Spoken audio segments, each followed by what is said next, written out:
Good afternoon. It is Tuesday, the 5th of November 2013. My name is Michelle Morgan, and here are the day's news stories. Now, several structures that had been constructed near the railway line in Umoja and Outer Ring Road in Nairobi have been demolished this morning.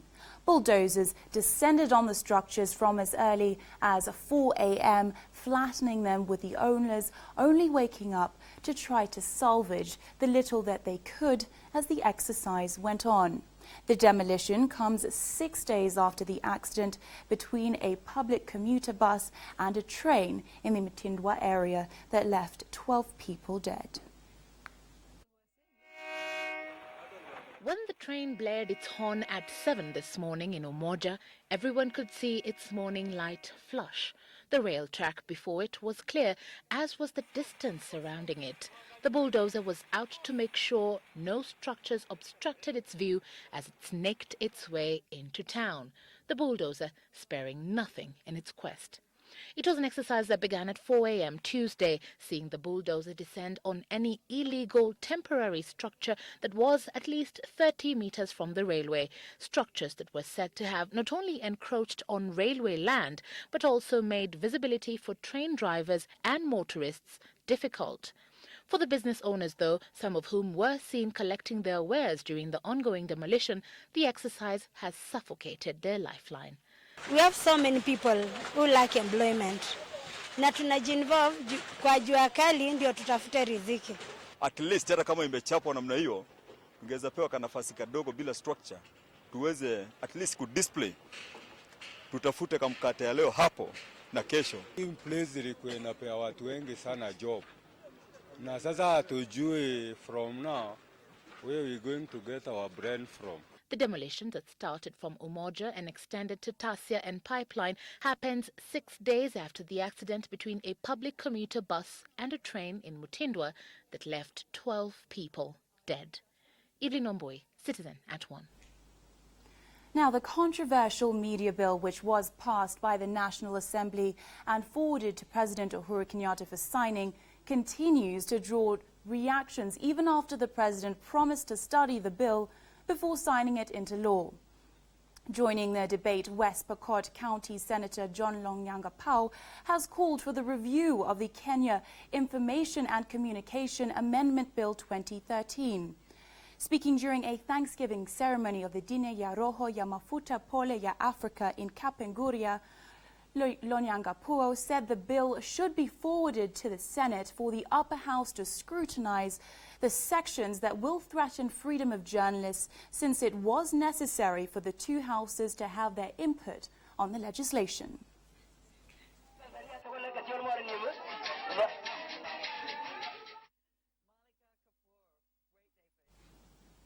The International Criminal Court trial judges have explained why they agreed to allow Deputy President William Ruto to skip this week's hearings. The judges say that their decision was informed by the fact that President Uhuru Kenyatta's trip abroad was planned before the president and his deputy knew that Ruto's case would be extended by a week. The judges also explained that they considered the importance of the trip to Kenya and the fact that it couldn't be postponed. The international meetings which Mr. Ruto or the President of Kenya is going to attend involve matters of importance to Kenya and to other countries in the region. They were planned when the schedule for the trial did not foresee hearings in the present week. Given the level at which the meetings are held, cancellation or postponement of those meetings would not be an easy option for the states involved. The chamber is satisfied. Now, the Mamumbu Primary School and Mamumbu Anglican Church, both situated in Murang'a County, today got a major boost when each received 500,000 shillings for their facelift. The chairman of the Royal Media Services, Dr. S.K. Masharia, made the donations when he visited the area today. Dr. S.K. Masharia made the donations during prayers for candidates who are due to sit their Kenya Certificate of Primary Education examinations starting on the 12th this month.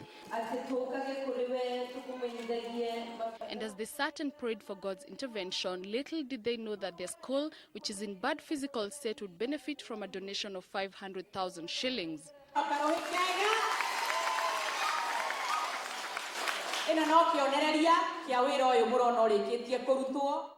Besides the funds for the repair of the buildings, the school also received textbooks worth 210,000 shillings.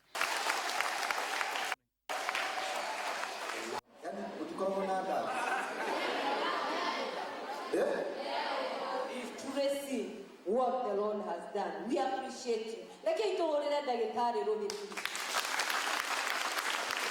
appreciate you so much.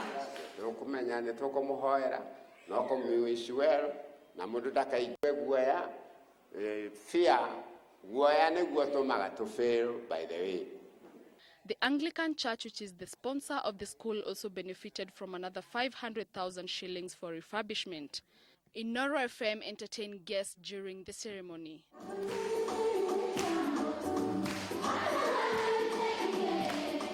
I can be what I want to be.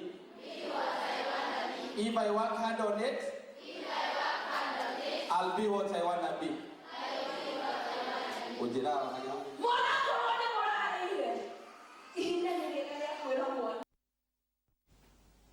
8 heads of state in Africa have called for a ceasefire between the troops allied to the government of the Democratic Republic of Congo and M23 rebels in the eastern part of the country.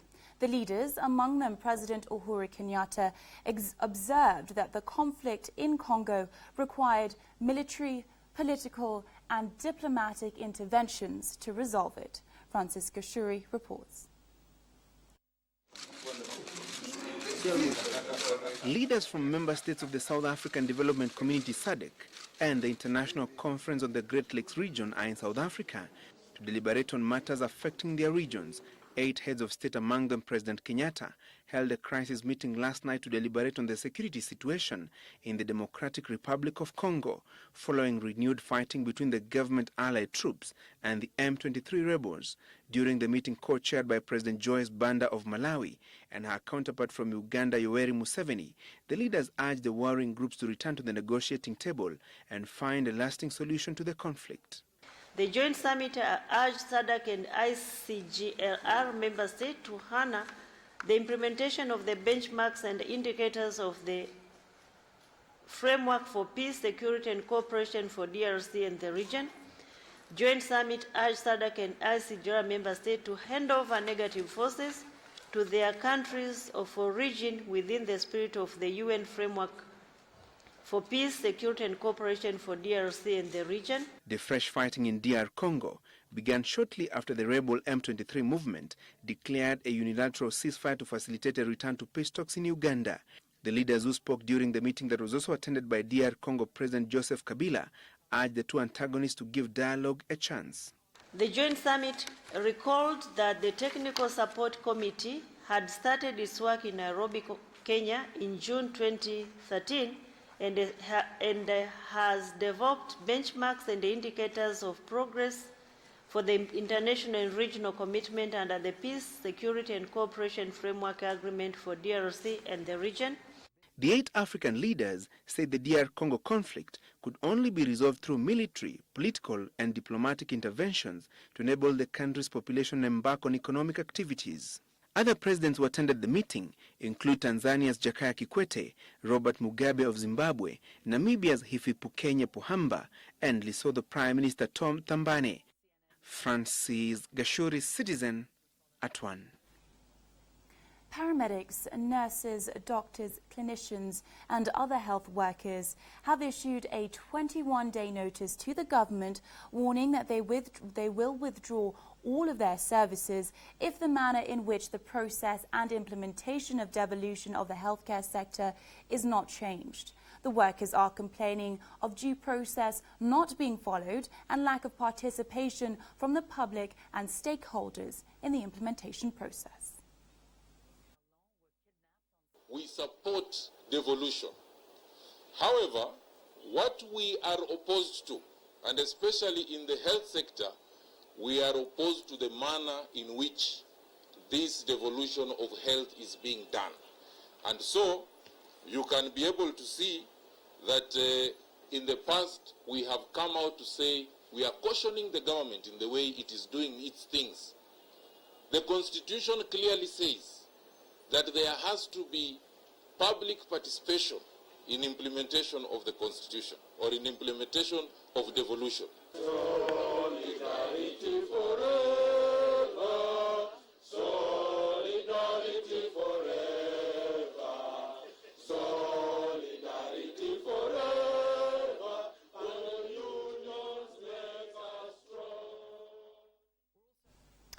Now, the former National Health Insurance Fund Chief Executive Richard Kerich was early today arraigned before an anti-corruption court in Nairobi to answer fresh corruption charges facing him and 4 others. Kerich appeared in court this morning together with David Chingi.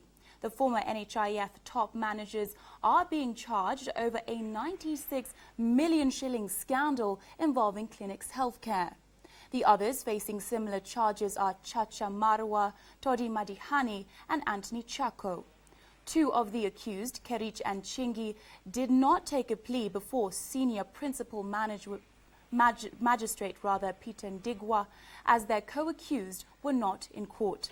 Kerich and his co-accused were released on a 1 million shilling cash bail each and a bond of 5 million shillings each. The case will come up for mention on the 13th of this month. Last month, Kerich was also charged with other suspects in connection with another case involving Meridian Healthcare case. They were, however, released on a 2 million shilling cash bail each.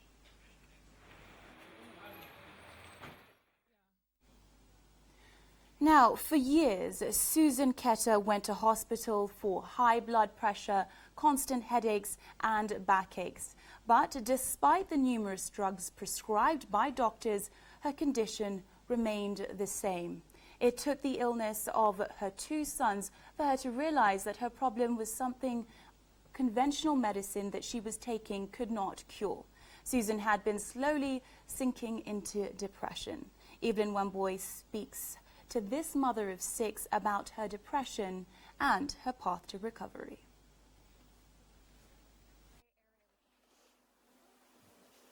Susan's smile was the first thing anyone would see when they met her. It was the one thing in her life that was never out of place for a petite, light-skinned girl just stepping foot into her 20s and ready for the opportunities that awaited her, like school and love.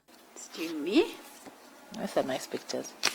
She's still the same Susan I met today, though 20 years older, a wiser Susan, brave enough to admit that that smile was the makeup she wore to hide the tracks of her tears. Just carried that baggage with me. Grew up, got married, got a family, and the challenges of life added to the baggage already I had from the past. Drama. Susan is recovering from depression, a condition she says began when she was younger, living at home with her 6 siblings alone. My mother was unwell most of the time from the time I was born.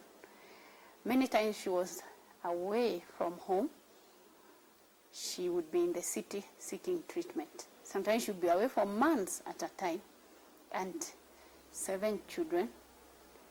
And many times we were on our own. So we were more or less parenting ourselves. It is only later that Susan would realize that her mother suffered from depression, depending on antidepressants for over 10 years, a condition that she says was not made any better by their father then. One thing which was outstanding is he was never happy. He was always upset. So we all avoided him. And we knew that if we had to talk to him about something, we really had to discuss it, and unless it was the only way out, we avoided telling him anything. So it was very difficult for everybody because he was always upset. The mood in the house was not good because of that. It is that baggage that she would carry into her marriage with Sami Keter, convincing herself that she would make a better home for her husband and children than she ever had. But when her 2 children had to undergo medical surgery within months of each other, with the youngest going under the knife just 5 days after he was born, Susan felt helpless, unable to shield her children from sickness and pain, so much that she too fell ill. I had high blood pressure and I had chronic headaches, I had sleeping problems, and I had a very, very bad backache. It is at the hospital that Susan says her condition worsened, especially because of how her family and friends treated her condition when it was diagnosed as depression. But they would really lecture me. They would really lecture me and quote for me examples, even so and so, this and that happened to them and they are not down. It is during this time that she says she sunk deeper.